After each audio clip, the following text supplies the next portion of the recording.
Okay, Mayor-elect Greg Verga, come in and have a seat. Thanks for joining us. Yeah, thanks for having me. Yeah, you're almost becoming a bit of a regular here on CAAA today now. Yeah. Well, it's good to be here.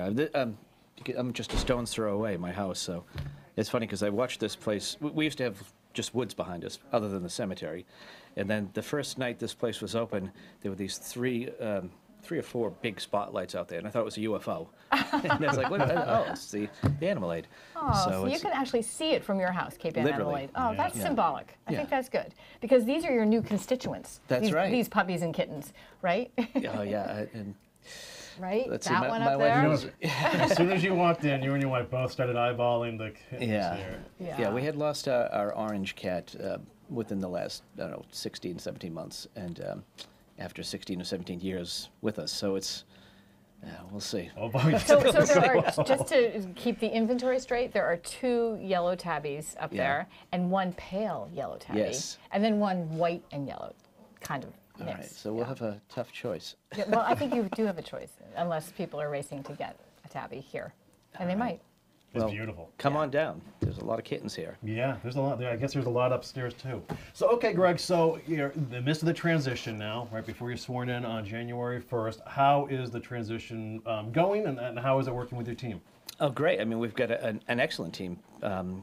People, some who had volunteered and helping out for the campaign, and others who came along after to specifically help on the transition. You know, Harry Hoaglander, who's long time been involved in, God, I don't know, 25 campaigns, he said. He used to work for John Tierney.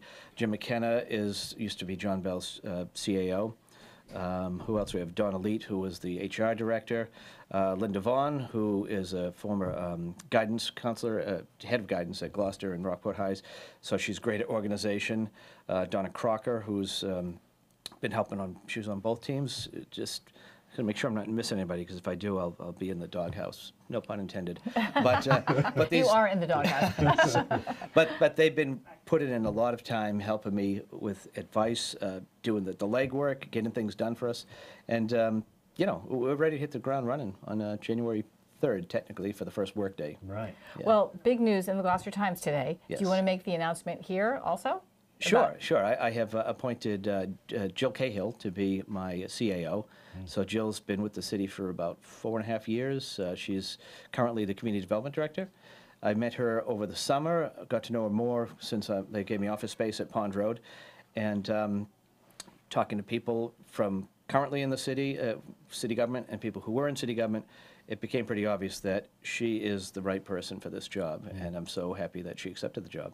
So for people who don't know, what roles do the CAOs? Well, I guess one way to an analogy is it's the chief of staff, you know, for lack of a better phrase. You know, they're the interface between the managers and the mayor's office, and you know, we'll probably redefine the role because you know I've been out of city government for 6 years. She's been in there for the last 4.5 years, so help fill that void that I've been away. And she knows her stuff. I mean, she used to work for the current Senate president. She worked for Pathways for Children. So she's got a pretty varied work experience and the educational requirements for this job. So I feel really confident that we're going to be off to a great start. Yeah, she's kind of a powerhouse. She worked for Karen Spilka, as you just said, who's now the Senate president, and an organization of women legislators. Yes. So that's an important role, and as you said, Pathways for Children. And there was a time in the city when apparently the CAO had all the power. And the mayor was not anymore, but the mayor, there was a time when... before this current charter, which I think, because my father was on the charter commission back in '75. And I think Leo Arpa was our first mayor under this current form of government. So we haven't had a whole lot of mayors since then. But we used to have a city manager position. And so the council, I believe, was, I don't know, 7 members, mostly, I think they were all at large. Whoever got the most votes was the mayor. You know, just to be the ribbon cutter and the one that signs papers. But the city manager was the one who ran the city. They were appointed, hired, and fired by the city council, but they were not an elected position. And there's still a very legitimate sort of assumption that the CAO will be the expert. Right. And you are the leader, but when you need expert advice in legislating and all the details and nuts and bolts of that, right? Yeah, and that's one thing that Jill's quoted in the press release we put out as saying is that, I acknowledge I'm not going to be the expert in the room. And I said this for the campaign, that I'm smart enough to know I'm not smart enough to know everything, and so I want to empower the managers to do their job with oversight but not interference. And I depend on their expertise. Jack of all trades, expert of nothing.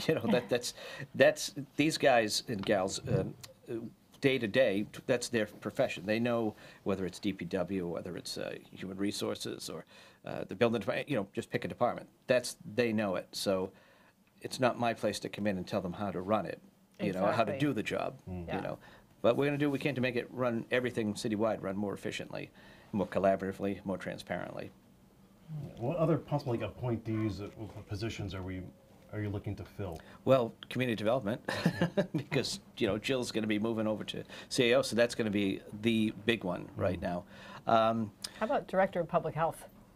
Well, the Board of Health. So that's people have asked me about this. So the Board of Health, once they're appointed by a mayor, I think that's pretty much the end of the mayor and the city's function, the city government's function. They report directly to the Department of Public Health. So that's because they want to keep politics out of it. So that they're meeting, I believe, on December 2nd, the Board of Health voted to make Max Shank, who was the interim, the director, full-time director. So that's currently, and I believe they're currently searching for an assistant director, which is Max's former job. Mm-hmm. So I want to know what are you up to for the holidays? We know you're busy, but you also have to bounce around all over the place too. Yeah, I've got lots of stuff going on. I've got to run to a meeting right after this Yeah, for really? the Focus on Education breakfast for the chamber. But yeah, there's a lot of. I've been doing the rounds to all the city offices, talking to as many of the staff as I can. I think I've got to most of the managers. I've got a couple more appointments lined up over the next few days and into next week. But just trying to reintroduce myself to some of those who were here when I was on the council and introduce myself to some who've come along since. And it's, the response has been pretty positive. Everybody wants to make the city a better place. The politics are behind us. The race is over. Whether or not they supported me is irrelevant. I said it during the campaign, and I was sincere. If someone didn't support me, and I know they didn't support me, it doesn't matter. Mm-hmm. We reset the clock, and we're going to go this direction. Rearview mirror, forget about it. Mm. Well, I do want to return to public health just Sure. briefly because it is on everyone's minds. Yeah. So that Omicron is making transmission rates spike and Right. COVID rates. So what are your thoughts about that? Well, it's a fact. There are some out there who still think COVID is, just a fallacy, that Bill Gates has put in silicon chips into the vaccine. But realistically, vaccines are effective. Then they say, well, people with vaccines are getting sick too. It's like, well, but they're not dying at the rates that they would if they weren't vaccinated. So I urge everybody to get your vaccine. If you've been vaccinated with the 2 shots or the one for Johnson & Johnson, get your booster shot. Be vigilant, wear a mask when you can. People who don't want to wear a mask, I suppose that's their right, but you have to consider those masks aren't to protect you, they protect the others around you. And N95 protects you. But the standard mask, like, the one we all have, the little cheapo ones, those are to keep your stuff from going in other people's lungs. So be respectful, simple, be respectful. And if you go into a store or other place that requires masks, don't give them a hard time. These people who are trying to make a living don't need to have you in their face. Go somewhere else. It's that simple. Mm. And we kind of don't know where this one's going. That's what everyone's saying. Yeah. So where are you getting advice in terms of what to do with the city when these critical decisions start to get made? I know the Board of Health just decided to not mandate masks in public buildings. But what kind of, I'm not asking for answers, but where are you looking for advice? Well, right now, I'm just a private citizen watching from the sidelines. I watched the Board of Health meeting the other night. I was kind of surprised with the result, but there was some good discussion among the members. There was some interesting comments from the chat on the other side of the meeting. I won't go into that. So I'll be looking for guidance from the Board of Health, but also from the state. The governor has declined to make any changes. I believe there was a Zoom meeting recently with some other experts at the state level looking to do some changes. So as the mayor, I want to be focused on, you know, what are the professionals who know what they're talking about. You know, it's not going to be conspiracy theorists in my book. It's not going to be, you know, the scientists on Facebook telling us what the facts and fiction are. We have to go with the science that's been proven, you know. And this is changing. I mean, what we're facing today is different than it was last January. But the fact is, it's a deadly disease, and we have to be vigilant and be respectful of. Sorry Kittens. to interrupt. So, it's trying to lighten a serious Right, exactly. conversation. Exactly. But I believe in the science, and I'm going to listen to the experts and do what we have to do. And I think the city has started to post the numbers, you know, more regularly. We need to get back to having regular reverse 911 calls to keep people up to date with what's going on. And again, it's serious business, and the consequences can be deadly. Can I lighten things up, Heather? Yeah, please. So, I want to know, Greg, what does your family do for Christmas? And I want to know, like, what's on the table Christmas Eve or Christmas Which is Day? why you have a Christmas sweater on and I have a black Well, dress. 'tis the season. You know? Yeah, she's. Well, we typically have. We have my immediate family, my wife, my daughter, and my daughter's. Although daughter's family goes off to her in-laws, but they come over after. It's me and a couple of vegans, basically. yeah? So, you know, we'll probably have maybe a small turkey or a duck, which is my favorite. Sorry, a small chicken or a duck. We usually don't get a big turkey because, you know, I don't want to be eating leftovers for the next 6 months.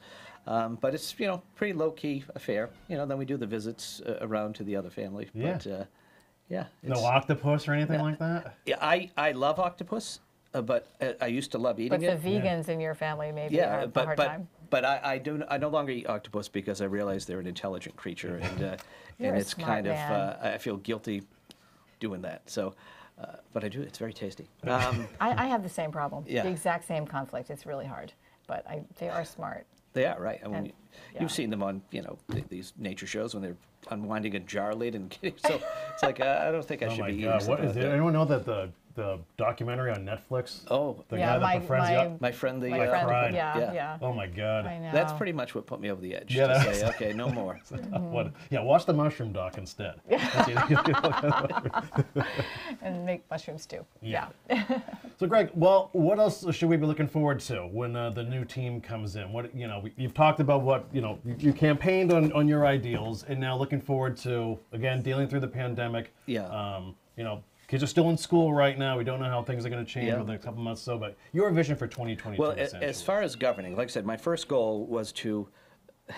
That's just so funny. Looking at Crazy. Right. My first goal was to, as I said before, bring back a sense of professionalism and respect. That I want to be setting the tone. I'd be setting the tone, and the expectation is that the managers, middle managers, rank and file, will come around to the same way of thinking. So it's reflected to what goes out to our customer, which is the resident. So that's by virtue of the election. That's already in process. The biggest nut we have to crack going forward is going to be how we deal with the federal money, the Arpa money that's already been approved, the infrastructure money which already has been approved, whether or not we get this Build Back Better plan approved down in Washington with Senator Manchin holding things up is still to be determined. But we still have two huge pools of money that we need to figure out how we're going to spend it. I think it's 2024, you have to identify how you're going to spend it, and by 2026, spend it. That's a lot. It's $23 million already for just ARPA. We got to figure out how to spend it.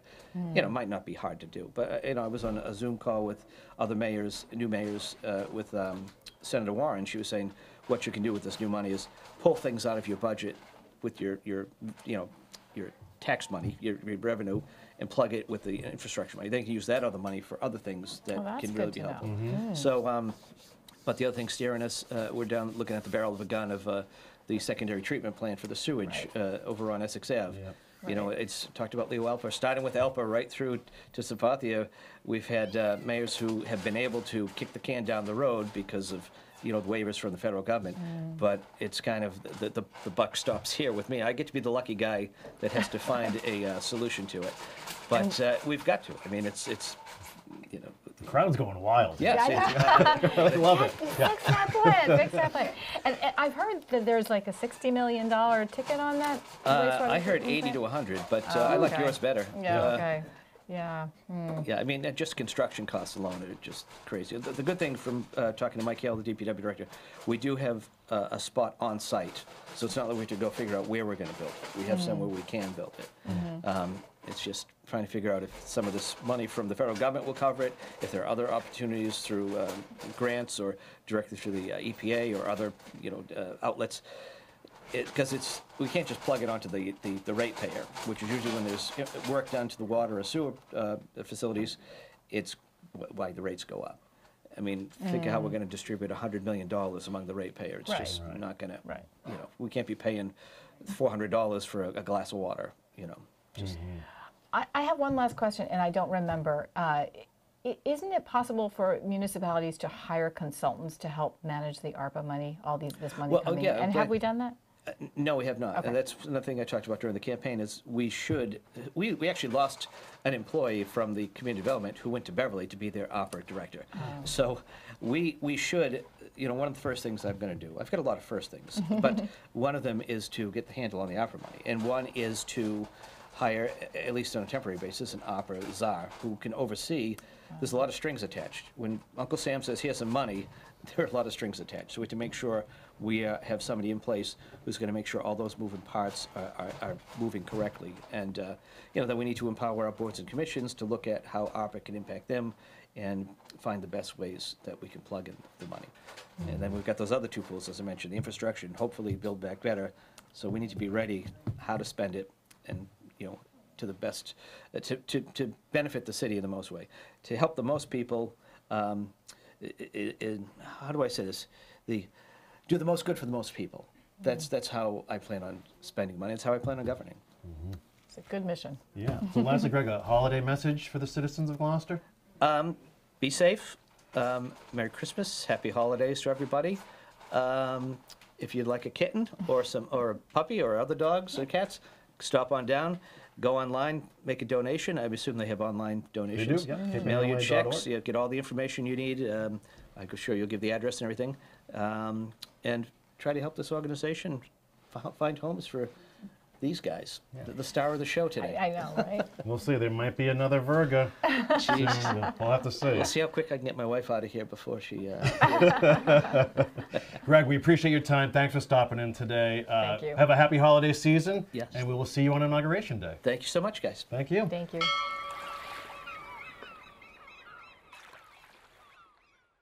Interested in a sponsorship? Email sponsor@1623studios.org to learn more.